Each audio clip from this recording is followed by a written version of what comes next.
Welcome all to Relax, Relate, and Reflect, another SPK original. We have a wonderful show to you and a few surprises along the way. I'm Anila. And I'm Taylor. And we will be your moderators for today. We are so excited to introduce you to our SPK family, and we can't wait for you to meet them. We'll start with Ilani. Tell us your name and a fun fact about you. Hi, my name is Ilani Ford, and I am an entrepreneur. Ethan.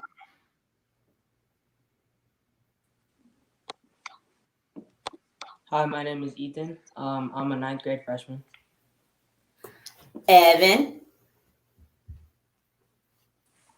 Hi, my name is Evan, and I play basketball. Colin.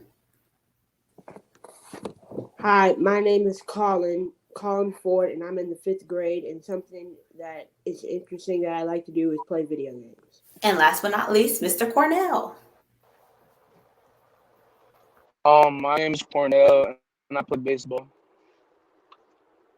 Very nice to see you guys again. I always enjoy talking with you all about the events that have been going on in our world, in our crazy world. So I think we should just get right into it. Our first topic for today is going to be the Grammys that happened last Sunday, I believe.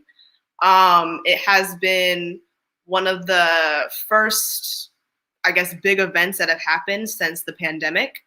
And we forgot to mention Kennedy, who is not joining us today.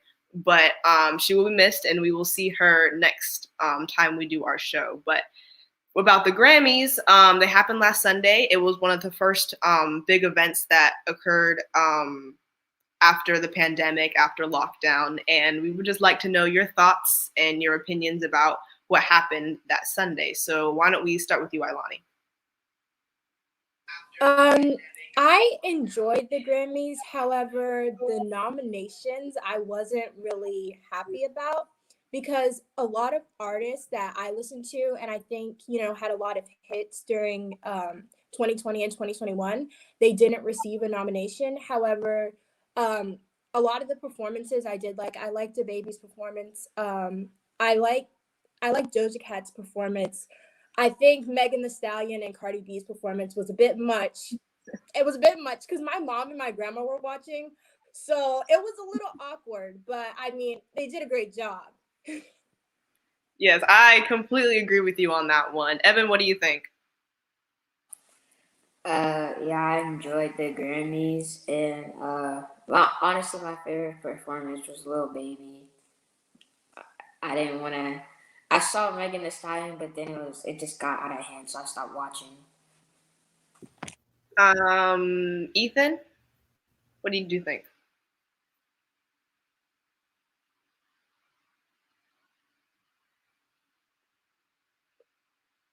We can't really hear you.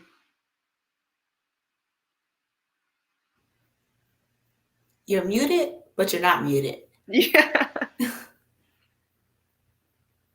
Like you're muted. We can't hear you, but it doesn't show that you're muted. Okay, we'll come back. But I do agree with Ilani that show was a little much. That Cardi B, Vegas, it's like one of those things where your palms sweat when you're watching it with older people.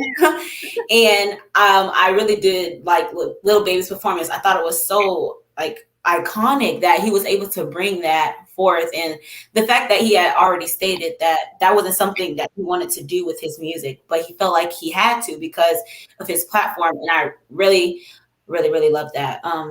Colin, do you have any thoughts? I have to agree with everybody. Little Baby was just outstanding. It was the best performance I saw. When I saw Cardi B's and Megan Thee Stallion, I went to go eat my salad. I was not watching that. There's no way. There was absolutely no way. And again, with what Ilani said about the nominations, a lot of the nominations, I guess, not that I haven't heard of them, but like their music, like I didn't listen to as much. And I know it's different for everyone, but like I do like to think that I listen to like a lot of the music that other people listen to. So when some of like the nominations, some of the winners came out, I was like, really? Okay. Right. Like and it's an eyebrow raiser.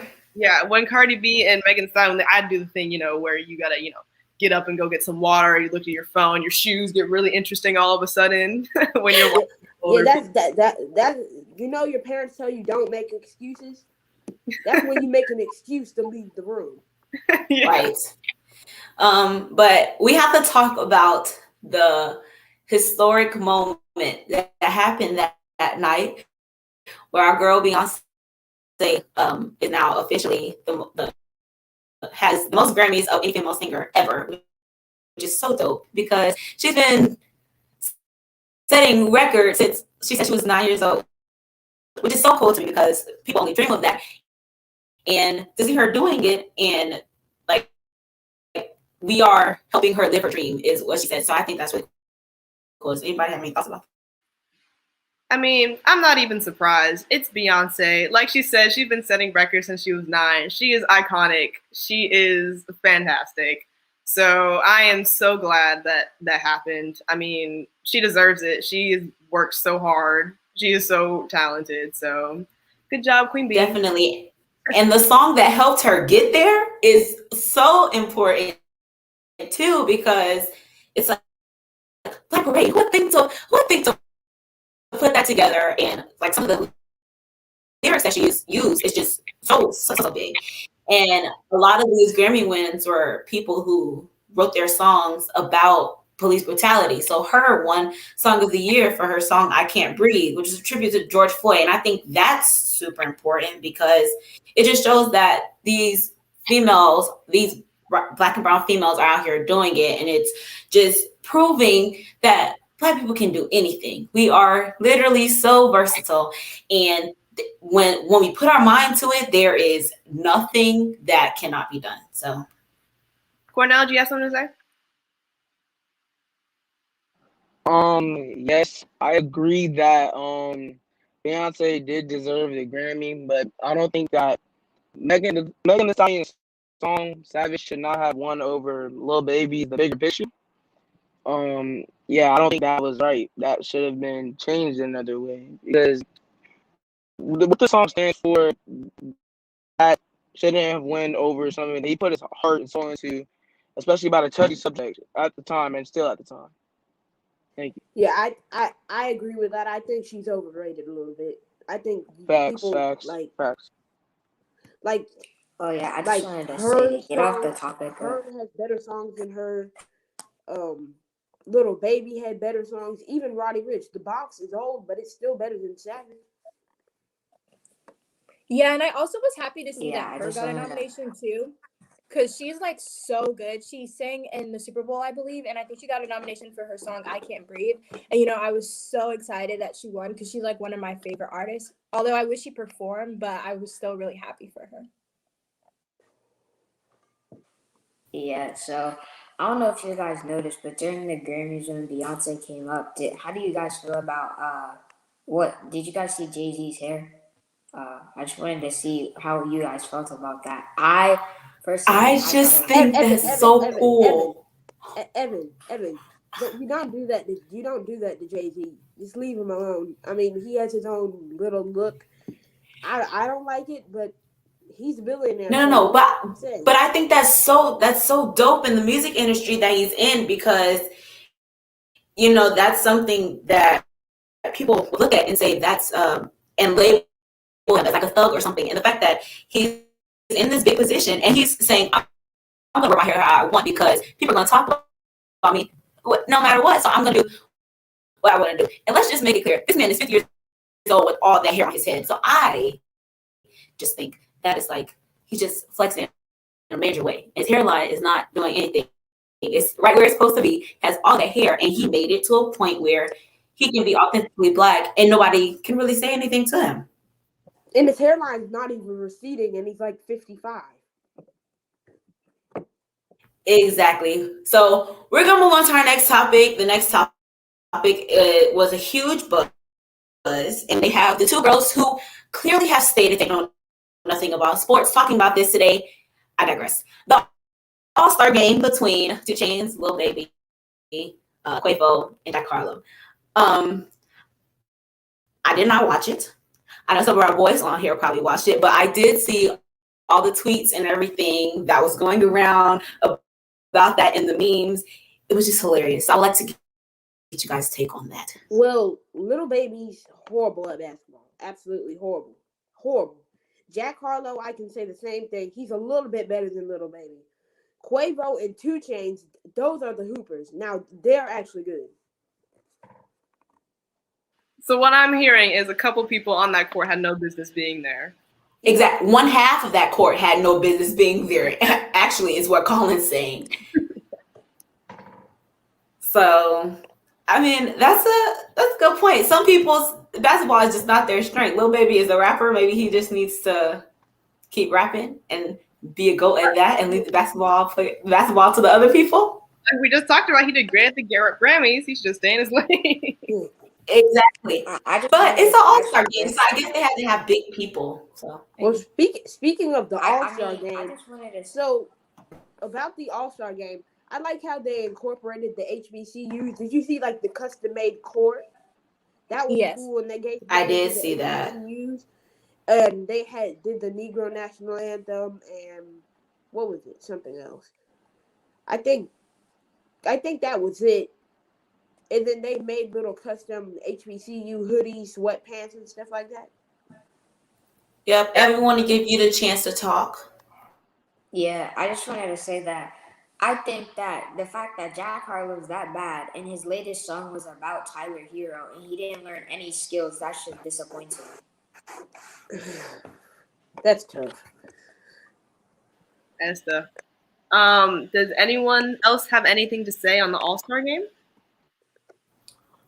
See, usually this topic takes forever because everybody knows something about it. Now nobody knows anything. Oh yeah, I was gonna say the dunk contest.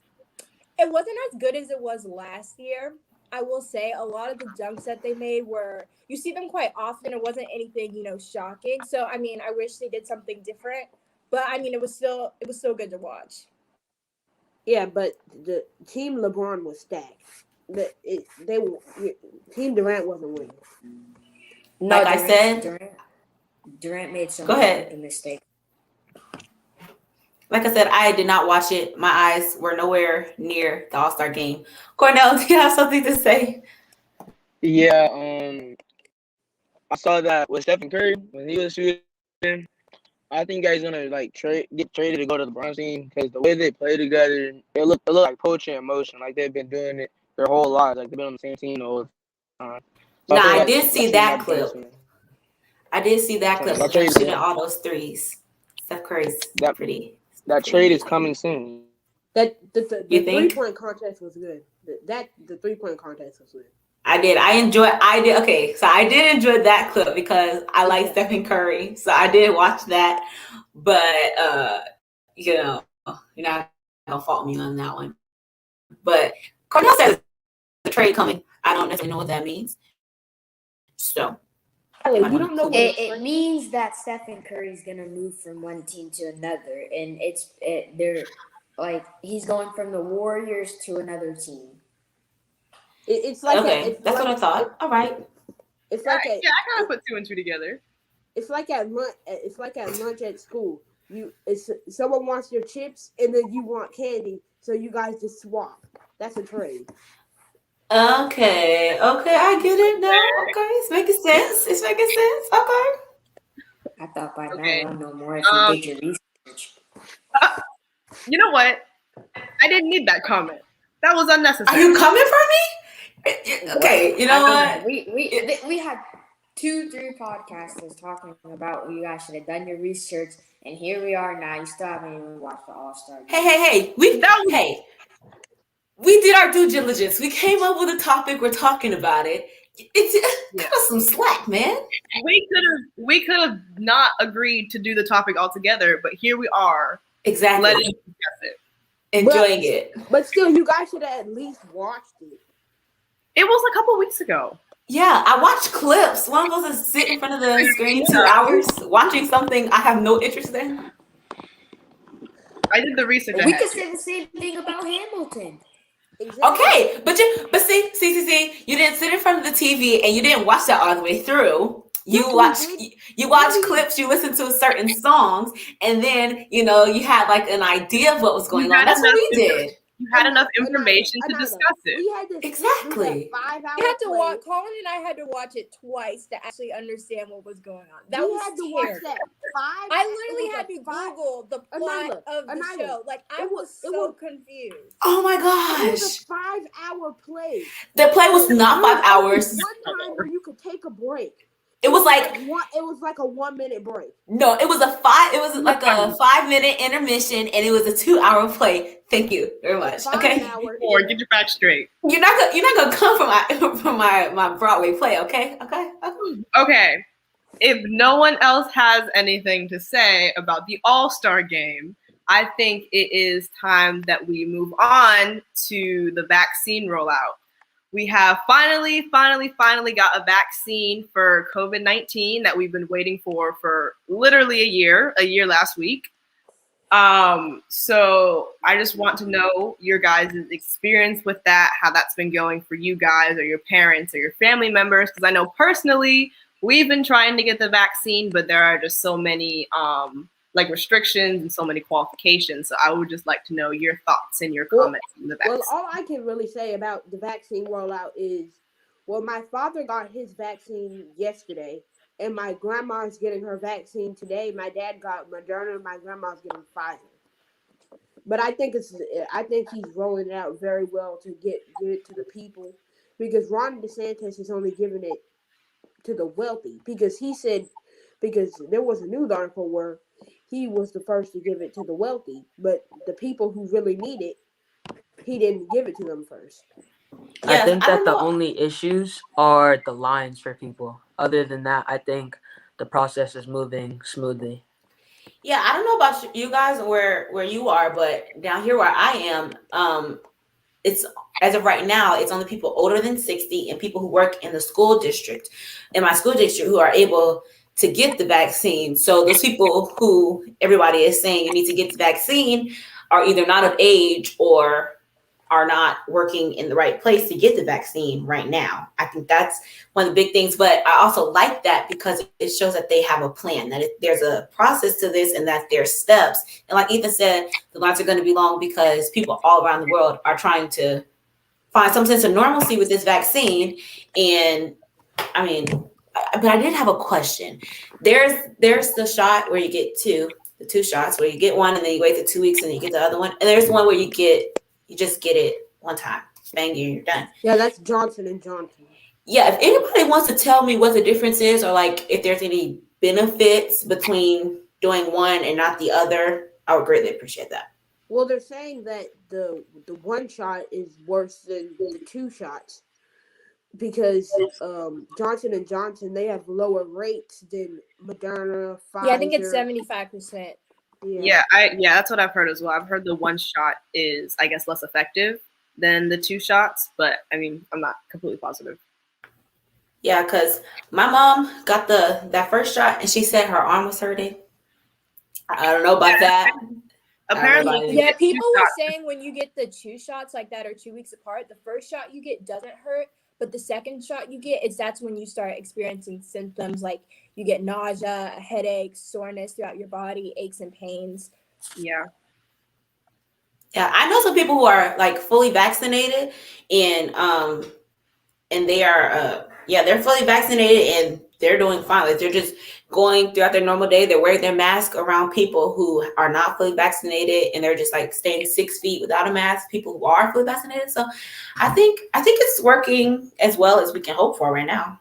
Yeah, and my friend from school actually, she got like the trial vaccine, which I'm so mad at her because she got paid like $200 something to get the COVID vaccine. And I was mad at her because she didn't tell me about it until like it was set in stone. But she got the 2 shot and she was fine actually. So I am excited to see how this is going to play out. I'm pretty sure they hit, I think, like 100 million vaccines a couple of days ago, or maybe yesterday. I'm not positive. Yeah, but what I have, yes, she got paid, and her brother got paid like 500. That's my allowance for the month.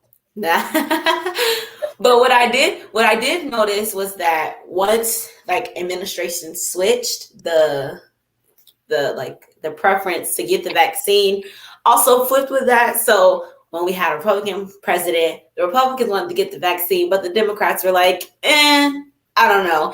And now that we have a Democrat president, there's a lot of people, even Republicans, who are now saying, okay, I can trust this guy. I'm going to get the vaccine. And there is a whole bunch of people who are being loud and wrong about not wanting to get the vaccine now that the power has shifted. And so kind of just gives me chills a little bit. And that just shows that now that we are under new administration, it wasn't exactly the party that was the problem. It was the person that was the problem.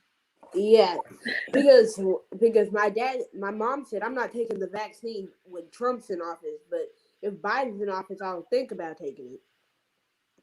Yeah, and I felt the same way because it's only because of the 4 years of like lies and deceit. I was just like, how can we be sure that this is something that's going to benefit everyone and that's going to help more than you've already heard us? And now that Biden is in office and I've seen the stuff that he's done in this 50 something odd days, and I'm like, he's ready. He's mentally prepared for this. He has a plan. He had a plan before he started, and now he's in office. All he has to do is set it into motion, and it's working is the thing.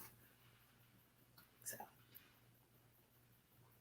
Yeah. I think if we don't have anything left on the vaccine rollout, we have a couple more minutes until our special guest or our special surprise comes into play. So I think, Anila, if you don't mind, we should go into the anti-Asian racism events that have been. Absolutely, whatever you want. Okay. I think this is really important to talk about because just as we've seen the, I guess not the decreasing, but kind of, more people starting to speak out on Black Lives Matter and people starting to see more of the racism going on in the Black community. More communities such as the Asian community are getting looked over. And we see that in, for example, the mass shooting that just happened that killed 6, I believe, Asian women because of the color of their skin, because of their race. And I think we should quickly discuss the how that's happened and what you guys think about the anti-Asian racism and the Asian Lives Matter movement that is now becoming a thing. So whoever wants to start. Yeah, I think just like you just said, after the shooting, I'm glad that that guy's arrested, but I do think that he needs to have serious punishment because just like any other criminal, if he just gets arrested and nothing happens to him, other people are going to start following him and do the exact same thing. So I think it's important that they're starting to come and speak out. Yeah, I just really hope that we don't have like another Black Lives Matter I just don't like. I hope it doesn't become uncontrollable and just so far out of hand. Yeah, see the thing is the groups change, but the people who are projecting onto these groups really kind of stays the same. And I don't want to say all Caucasian people are this way, but it seems to be that it's just these white terrorist groups just taking over these minority groups, and it's so disheartening because there's so much good in each race, and there's so much to take away from each race, and that we can just focus on that instead of just it just hurts that the Black people have to go through this, that Asian people have to go through this, that Hispanic people have to go through this, but the white people get a slap on the wrist and they're able to say, you just had a bad day. And we know that sometimes people who have bad days do bad things. But I mean, everybody has bad days. I mean, I could have a bad day right now, but I'm sitting here talking to you guys. I'm not going to kill somebody, and I'm not blowing up somebody's church or doing these things. And so that's no excuse for the behavior that we're doing. Also, that they're doing. Also, I just gonna shift it here just a little bit. I had a conversation with someone that said Black people and minorities can be racist. I just want to make this very clear. Minorities cannot be racist. We can be prejudiced, we can be discriminatory, but we cannot be racist.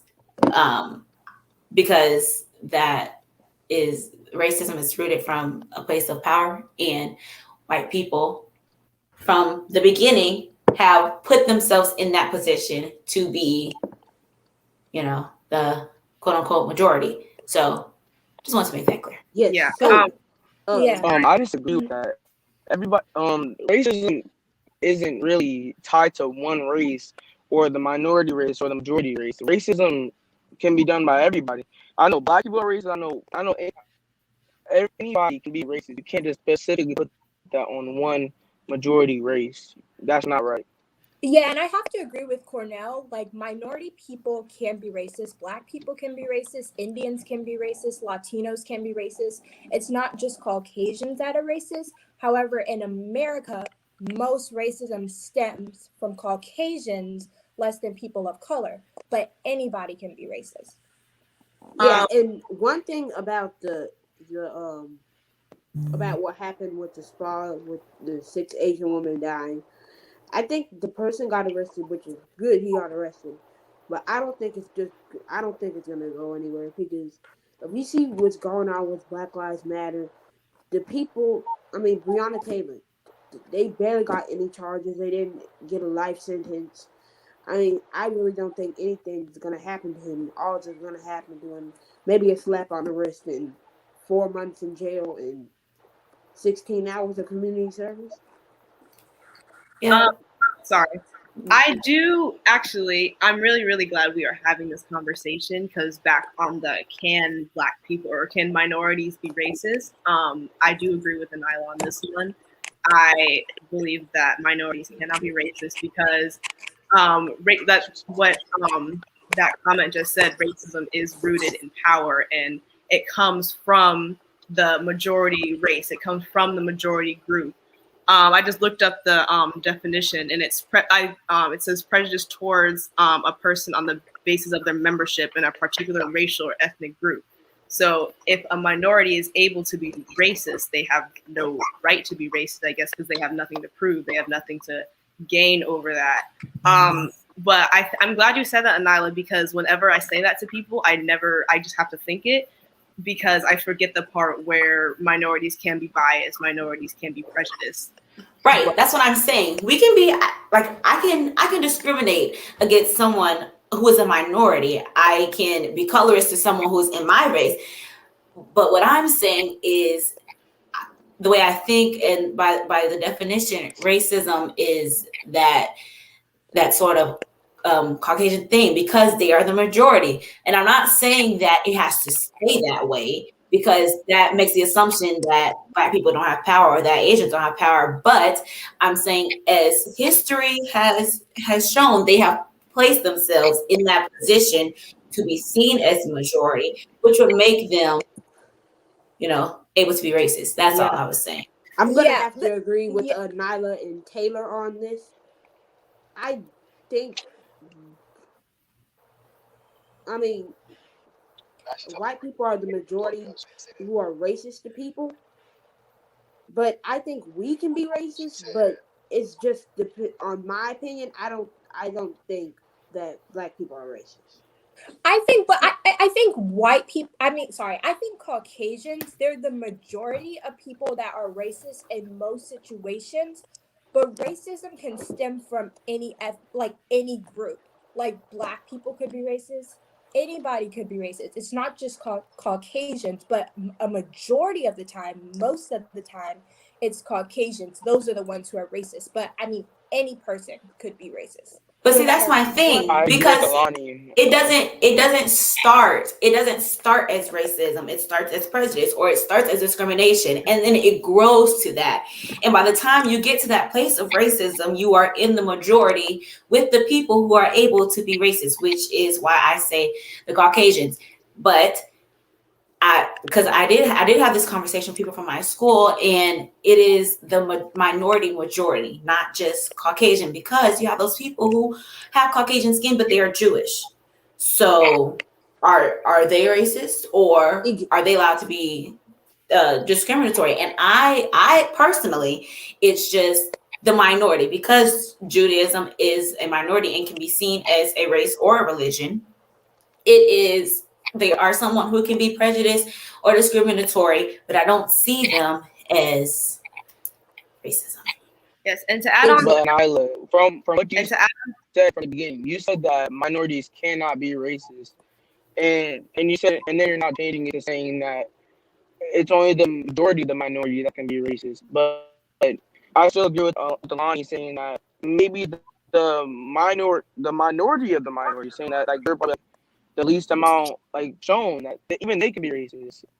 I still agree when she said that racism can come from any social status, ethnic background. It doesn't matter where you are. Racism and racism, it can't change. yeah, I'm gonna have to. I love this conversation. I do too. But So exactly, when I'm thinking about, because sorry.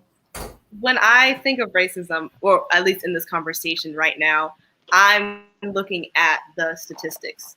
When people are usually people that are considered racist, I'm sorry, they're racist because they think they have the higher power. They think that they have the majority, which means that they have like Caucasian people, they have the majority race, they have the majority population. So if a minority is racist, they're trying to be racist to someone who quite literally and statistically has more power over them. Not actually, because we know that Black people have lots of power, Black people have strength. Exactly, because the majority of white people, they're racist. The majority of Black people, they're not as racist as the majority of white people. So let's say we do this. 80% of white people are racist. 20% of Black people are racist. So what does that leave you with? Who's more racist? No. See, that's not. The thing is, but their thing is that they're actually they're okay. For example, let's say Latinos, right? They're in Florida, a majority of not. Okay, in Florida, some Latinos are racist towards Black people, and I'm saying, the ones that like support Trump. That's a group of people that are racist, and they're not all white. But see, I think it's not just white people that are racist. There can be Latinos that are racist, Black people that are, I'm trying to kind of explain that even though a majority of the people that are racist are white, it can stem from other groups of people. See, I'm not talking about majority or minority in quantity. I'm talking about majority or minority within a race. So the majority in the entire thing would be white. And in a group of racial or ethnicities, white, the color Caucasian or white, would be the majority because that's what has been established. The minorities, Black, Asian, all of those is what I'm talking about. I'm not talking about quantities. I'm not talking about 80-20. I'm talking about the colors, which is why I say the majority usually has power. So I'm saying a poor Caucasian man or a poor Caucasian woman can be racist. Doesn't matter how much money that he or she may have. If they are Caucasian and they are a part of that majority and they connect with that piece of the majority, then they are racist. Any other minority or smaller group is prejudiced or discriminatory in my eyes, just personally. And just to finish this off, because we are talking about this topic a lot, I think a better, maybe because Ilani, thank you. You kind of, I guess, solidified or made my side a little more clear. So thank you for doing that. I think a better way for saying my opinion would be minorities can't be racist towards the people, like their majorities, I guess. So, like you said, a Latino, since they could be racist towards a Black person because technically they're a majority. But I don't think a Latino can be racist towards a white person. Yeah, but correct. Yeah, that's what I'm. Yes, they can though. There it is. Okay, we got it. I agree. Okay, I can agree with that. I think we should ask our surprise guest about this because, as you know, he's a little bit older than us, and so he might have a different take on this than we do. So I think this would be one of our great questions to ask him that we didn't already have. And we should definitely continue this conversation because that was a very, very good conversation. Okay, so It is, and I like having those conversations with you guys because it just shows that we're so smart and we're so intellectual, and we're able to communicate about these things without them becoming super huge, and we're able to be mature and just share our points of view and let everybody have them. Everybody's entitled to their opinion. You can think how you can think. I think how I want to think, and we just come to some sort of understanding. And we got to the point where we all got on the same page at one point when we found. So again, thank you, Alani. When you said the thing about, I can't even remember exactly what you said. I was like, oh, wait a minute, I'm saying it wrong. Okay, there's almost like a chain or like a train of the domino effect. So Alani says something, it's just like so. Taylor, would you like to do the honor? I'm pretty sure. Okay. So now I think we can get right into our special guest. For the next portion of our show, Sole Purpose has the honor of interviewing a special individual, one that many people know and love. We are so excited to welcome our first guest, Mr. Thaddeus Pollard, aka the WWE wrestler Titus O'Neil.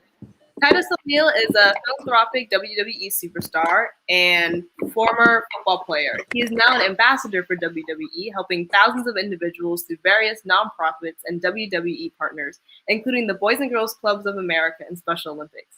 He is passionate about helping his community as he has also founded the Pollard Family Foundation, an organization that provides families and children in need with special moments, programs, and resources to help build character, develop relationships, and strengthen communities around them. Without further ado, Mr. Pollard, welcome to our show. Thank you for having me. Hi. How are you guys? Hello, how are you guys? So great. Awesome. How are you? Good. Awesome. It is so good to see some young, talented, beautiful, Black, men and women on a platform, and that is, you could be doing a whole lot of other things on a Saturday afternoon and yet you want to spend time with me. So I'm pretty honored doing that. Been in cars, but you got the right gator hat on. Well, it is very nice to meet you. I think we can start and go right into it. I believe Anila wants to start us off with our first question, so I'm gonna let you take the lead. Okay, only because it's right behind you. My first question is your book, There's No Such Thing as a Bad Kid. I really want to know who helped you get there to have that mindset that there can be bad situations but there's no such thing as a bad kid. Yeah, so I'm the product of a sexual assault. My mother was raped at 11 and had me at the age of 12 against the wishes of many. And I was a kid that used to get in a lot of trouble at school, fight all the time, get suspended, and was labeled a kid that would be dead or in jail by the time I was 16. And I believed that for a greater amount of my young adult life, and then got the opportunity to go to a place called the Florida Sheriff's Boys Ranch. And it was that place that I had a conversation with Patrick Minogue, who was the area director, after I was actually getting ready to get kicked off of the Boys Ranch because I got into another fight, and I just signed a letter saying that I wouldn't get into a fight again. And he called me into the office. The decision had been made for me to be sent home. And he asked me, why do you think you get into trouble all the time? And I said, I don't know, man, I'm just a bad kid. And he said, there's no such thing as a bad kid. And I said, how can you say that? I've been getting in trouble all this time. I'm getting ready to get sent home. And he said, I'm not going to send you home because I truly believe in my heart that you're going to turn things around. I'm not going to give you the answer as to why I say that there's no such thing as a bad kid, because I truly believe in my heart that you are destined for greatness. A lot of people are going to get upset that I didn't send you home, but I do know that you'll figure this answer out for yourself. In the meantime, I'm going to tell you something that I want you to believe it. He said, I love you and I believe in you. And a lot of people had told me that they loved me up to that point, but nobody ever told me that they believed that I could do anything. It was always the complete opposite, that I would be dead or in jail by the time I was 16, that I'll never graduate from college. I'll never go to college. I wouldn't graduate from high school. The list went on and on. I was too uncoordinated to play sports. And so as I've gotten older and lived through all that and proven those things to be a lie, I've come up with my own reasoning as to why I believe he told me that there's no such thing as a bad kid. There are kids that are in bad situations, around bad influences, making bad decisions and having bad outcomes. You put those same exact kids, good situation around great people, and they have a greater chance to succeed. That's what happened for me, and that's what I truly believe that all kids that are having issues as youth need to be put in a good situation around great people, and hopefully they have a greater outcome. Well, that mindset, there's no such thing as a bad kid, has really paid off for you, I can tell, because you have done a lot in your career so far. It is truly amazing how much you did. But I was just wondering, what made you fall in love with wrestling specifically?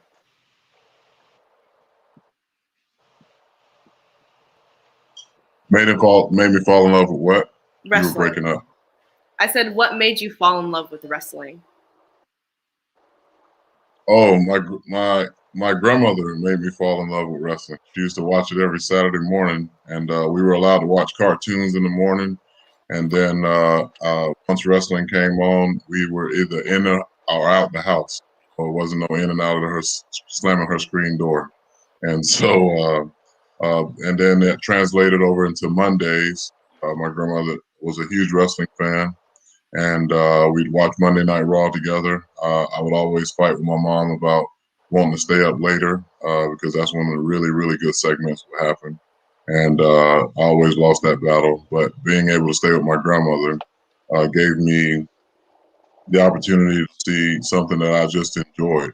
And as a kid, you know, there wasn't many black characters on television in WWE. My favorite at the time was Junkyard Dog. And then as I went to college, you know, obviously everybody loved Dwayne The Rock Johnson.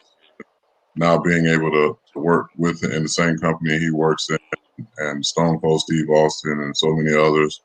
You know, one of my best friends is Dave Bautista, and he's the one that actually encouraged me to even try out for wrestling. Obviously now he's a big movie star with Guardians of the Galaxy and Drax and Dune and so many other great things. He always thought that I had what it took to be successful in it. And once I got into it, I realized it's a global company. You know, growing up, I thought it was just something that happened in the United States, but I've traveled all over the world. There's one place that I've never gone. We're shown in 160 countries weekly and 37 different languages. And it's a lot bigger than I thought it was coming in, but it's been very rewarding for me, obviously, from a financial standpoint, but also too from a standpoint of broadening my opportunities in business and in education, and being able to bring those opportunities back to help so many other people around me, especially in my community here in Tampa. Okay. Evan, would you like to ask one of your questions? Yeah, so one of my questions is what made you change from wrestling and then retire and work with the WWE? Say that again. What made you go from wrestling to becoming a businessman? Well, I've always been a businessman, and I'm not retired from wrestling. I just in entertainment in general, especially in wrestling, you don't really ever retire. As long as they have you under contract and they're paying you a lot of money, you're doing something. And for me, I've always wanted to be more than what I did for a living. Who I am for a living will far outlive what I do for a living. And so I felt the same way about football. When I played football, I didn't want to just be labeled a football player. I wanted to be a businessman, a philanthropist, a father. Eventually had the opportunity to become a husband, and that's not the case anymore. But it it was an opportunity for me to showcase growth as a man. And I have two sons that are 14 and 16 that I absolutely love and admire and appreciate. Um, and but there are a lot of kids that we get a chance to reach with this platform throughout the world. And as long as I'm able to, make a good living and beat a couple people up every once in a while, and continue to get a great check, um, I'll continue to do this. I am transitioning into movies, so and film. So, but I'll still always be a part of the WWE family because it helped me build a platform. Whether I agree with all the stuff at sometimes or not, that's not the end goal. The end goal is to be able to put yourself in a position to capitalize on everything that comes your way. And I've been fortunate enough to be able to do that and have great people around me. As a as a person that's lived through a lot and seen a lot, that would be my greatest advice to all of you: is don't limit yourself by what you do for a living, because that could always, all of us can get fired at any point, at any time, or get released from something. And you got to be able to understand who you are, whose you are. So that God has put me on this earth for a lot of great reasons, and He'll continue to present opportunities as long as I'm obedient. You don't have to be perfect uh, to be a blessing to others and to be blessed. You just have to be obedient. And so that's the one thing that I'll continue to do as long as I can have breath in my body, is to maintain my dignity by being obedient. And honestly, sometimes being obedient is very frustrating because you got to deal with people that you don't want to deal with. You got to do things sometimes that you don't want to do. And that's just part of life. Wake up sometimes, we don't feel like going to school or we don't feel like going to work. But if you don't go, there's a pretty good chance you won't have a place to go the day after you don't go. So there are a lot of people out there that don't have the opportunity to go to school or don't have the opportunity to go to work, whether they were furloughed or fired or released because of COVID, or they just don't have the get on track. So always keep that in mind when you're frustrated with school or frustrated with your parents or frustrated with life in general.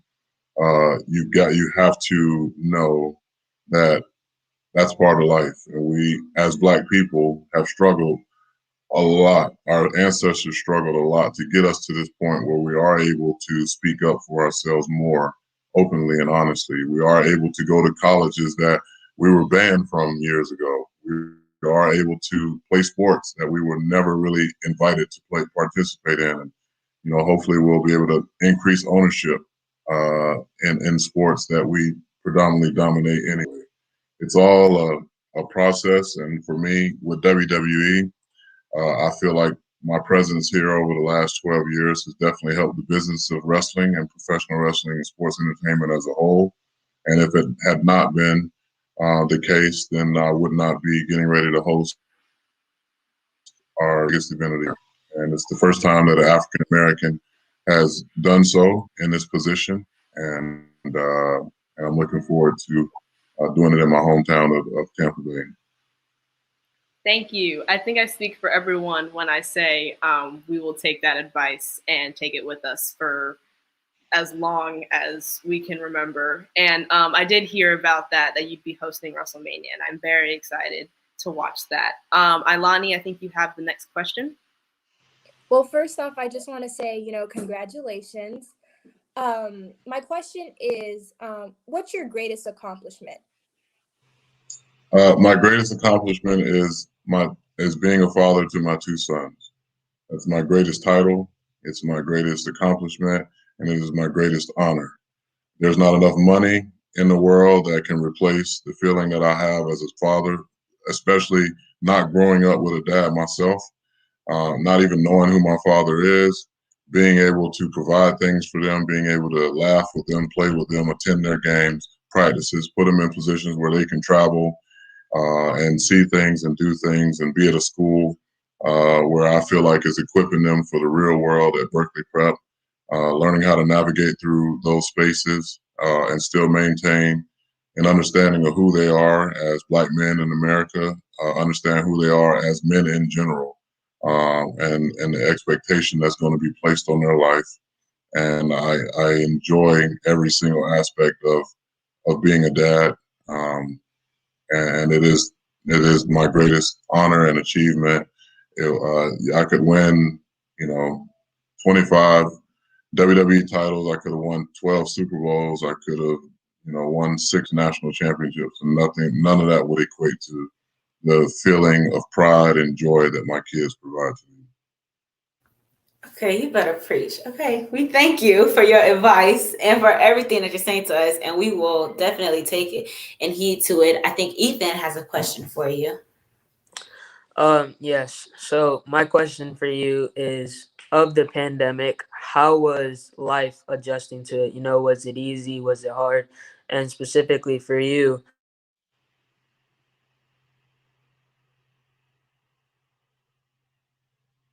I didn't get the last part. what kind of Specifically, changes did you have to make in the pandemic? well, to be honest with you, the pandemic did me a huge favor because I am so accustomed to being on the road 4 or 5 days a week, all around the world, all around the globe, flying back and forth. I spent a majority of the last 10 or 11 years on, and on airplanes, rental cars, tour buses, and hotel rooms. And so for me, I had a lot of time with my kids. I had a lot of time to do things that I enjoy doing, like cooking, and I probably renovated my house 2 or 3 or 4 times, or added things to my house several times. It also gave me a chance to really look at how I can impact my community the most in the greatest time of need. And I think everybody had to pivot during that time in regards to, you can't have big galas, to raise funds. You can't do, a lot of things that you would do in person to kind of bring awareness to what you're doing, or as part of a nonprofit. Personally, financially, I ended up giving probably the most amount of money that I've given my entire life, simply because I couldn't do those things. But also, too, I was able to get other people engaged more in the importance of how many people are hurting. And fortunately, we did fine with no positive tests, no COVID issues in my home or in my family. And but I've seen a lot of people that were not as fortunate. And the pandemic for me showed, I think, a lot of people how to place more value on those things that should be the most important. First and foremost, starting with your family and your loved ones. Also, too, understanding, putting more layers to your goals and your dreams and your aspirations. Because if you have all your stock in one thing, and you have all your beliefs in, I'm going to be this and I'm going to be that, and then all of a sudden the world changes through COVID, then we put ourselves in a position to kind of go through depression and go through mental health issues, because we've enthralled ourselves so much in one thing that we haven't seen the beauty in everything. And like I say, we lost a lot of folks through COVID. People had to do funerals virtually. They had to do, weddings virtually. You know what I'm saying? Graduations. But I mean, I could not imagine. I had to do the commencement speech to 17,000 students at Florida for commencement. I was excited about being able to be the commencement speaker at my alma mater at University of Florida, only have to do it virtually.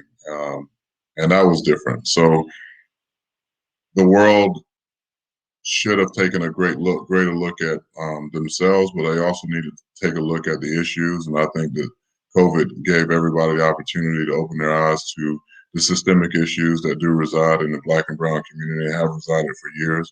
It gave people an opportunity technologically to be creative, build more content, like y'all guys are building out this show with the sole purpose for kids. start, a new vision of what TV could look like, what meetings could look like, what graduations could look like if they need it to be looked at that way. Some of y'all probably got y'all Instagram pages, followers up big time during this time because you were doing TikToks and Zooms and Reels and all that stuff. It just gave us all an opportunity to hopefully grow as people, grow as a family, and most importantly, grow as individuals. Oh my gosh. We thank you so much. Just so much great information all at once. It's so amazing that you were able to find it not robbery to come here today and to talk to us and to speak life into us. And I think I speak for everybody when I say we are so grateful for you and for all of your contributions that you have done to help pave the way for us and for other Black and brown children out there who may have been in the same situation that you were in. We just thank you so much. Having trouble getting the words out because I'm so grateful. But we thank you. I'm saying it again. We thank you so much again for coming by and taking time to talk with us. We know that you are so busy and that you could have been doing anything else today, but you took the time to talk to us. And again, we thank you. So we have Taylor. Not to cut you off, but before I get off, I want to thank you guys for using your brains and your platform and putting this show together. It really does warm my heart. I don't want this to be the last time that I appear on the show, and I'm even once things do open back up, I'm open to allowing you guys. I'm building out a studio over at University Center Mall. I'd love to maybe host a show from the studio with you guys so that we can really put something really cool out and get guests on there and stuff like that. Expand the time period. I'm proud as the HELL of you guys. I know we got Miss Williams on the thing, so she don't like it. But I'm extremely proud to see this. This is a beautiful thing you guys are doing, and you should be extremely proud of what you're accomplishing, even in a time of COVID, being able to be creative enough so that once things do open back up, so many opportunities are going to open up for you guys. And I'll be very happy to support it, share it, do everything I can to help make sure that it grows. Because I do love to see this. Well, even if you got to do it from a car. Yes. We thank you so much for your support because we did have a whole bunch of questions for you. We had at least 30 questions for you. But we'll schedule another time. Yes, and I will come back on. Yes, right. But we loved your answers. We got to break it up in segments. If we got to break it up in segments, and I do like a little 5-minute segment where y'all ask Titus. We'll figure something out, you know, and we'd be more than honored to do so. Oh my gosh, I'm so excited. Can't stop smiling. Okay. So we have Taylor, Alani, Evan, Ethan, Cornell, Anila, and Colin, and Mr. Thaddeus Buller. And we thank everyone in the audience for coming by, stopping by with us to talk to us and to listen to us talk to each other. And as you can see, we're missing one of our family members, Kennedy. She had something else to do today, and we missed you so much. Shout out to you, Kennedy. But we thank you all for stopping by for an SBK original, and we love you guys so much. Tune in next time for tell everybody how to watch. Tell everybody how to watch, how to rewatch. Facebook and YouTube, guys, we're live. Okay. So see you guys next time. We love you. Bye. Bye.